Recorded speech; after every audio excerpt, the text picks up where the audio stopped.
Selamat datang di Curious Indonesia.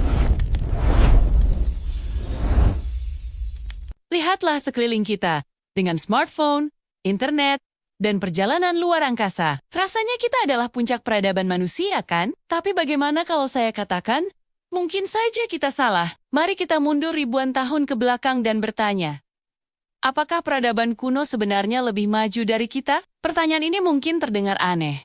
Tapi ada banyak bukti yang membuat kita berpikir ulang. Kita bicara tentang teknologi kuno yang sampai sekarang masih sulit dijelaskan oleh para ilmuwan. Ambil contoh, mekanisme Antikythera dari Yunani kuno. Ini adalah komputer analog super rumit yang ditemukan di bangkai kapal berusia 2000 tahun. Alat ini bisa melacak pergerakan bintang dan planet dengan presisi yang luar biasa. Bagaimana mereka bisa menciptakan benda serumit ini tanpa listrik atau mikrochip?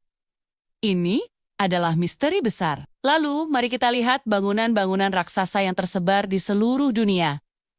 Piramida Giza di Mesir misalnya, dibangun dari jutaan balok batu yang beratnya ribuan ton. Sampai hari ini, kita masih berdebat bagaimana mereka bisa mengangkat dan menempatkan ribuan batu berat itu dengan begitu presisi, tanpa bantuan crane atau mesin modern. Bayangkan, beberapa batu terpasang begitu rapat, sampai sehelai kertas pun tidak bisa diselipkan di antaranya. Dan ini bukan hanya di Mesir.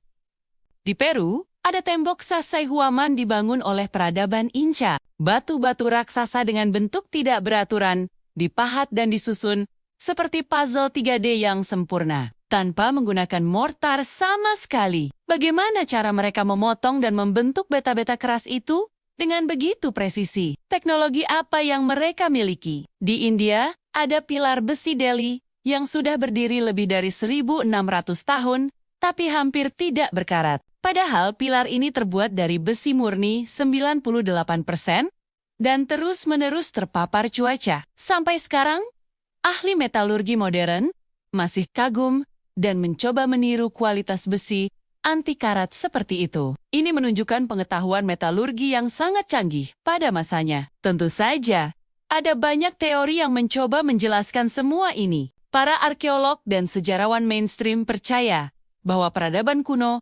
melakukannya dengan kecerdikan, tenaga kerja massal, dan waktu yang sangat lama. Mereka menggunakan alat sederhana seperti tuas, katrol, dan jalur landai dengan cara yang sangat cerdas. Ini adalah penjelasan yang masuk akal dan didukung banyak bukti. Namun, ada juga teori-teori alternatif. Beberapa orang berspekulasi tentang teknologi yang hilang, seperti penggunaan suara atau getaran untuk memindahkan benda berat. Ada juga yang lebih jauh lagi, mengusulkan adanya bantuan dari luar alias alien kuno. Teori ini memang menarik dan sering muncul di film-film, tapi kurang didukung oleh bukti ilmiah yang kuat. Jadi, apa kesimpulannya?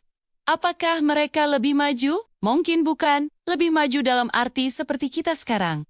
Dengan internet dan teknologi digital, tapi dalam beberapa bidang, seperti arsitektur, astronomi, dan pengolahan material. Mereka jelas memiliki pengetahuan dan keterampilan yang luar biasa, yang bahkan sulit kita tandingi hari ini. Mungkin, kita tidak seharusnya membandingkan siapa yang lebih maju, tapi lebih menghargai kecerdasan dan pencapaian mereka. Mereka mampu menciptakan keajaiban dunia dengan sumber daya yang terbatas, menunjukkan bahwa ada banyak cara untuk mencapai kemajuan. Kisah-kisah ini mengajarkan kita untuk tetap rendah hati dan terus belajar dari masa lalu. Karena siapa tahu, rahasia teknologi masa depan mungkin tersembunyi di reruntuhan peradaban kuno.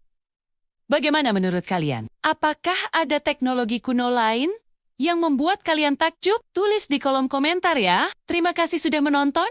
Jangan lupa like, share, dan subscribe. Sampai jumpa di video berikutnya.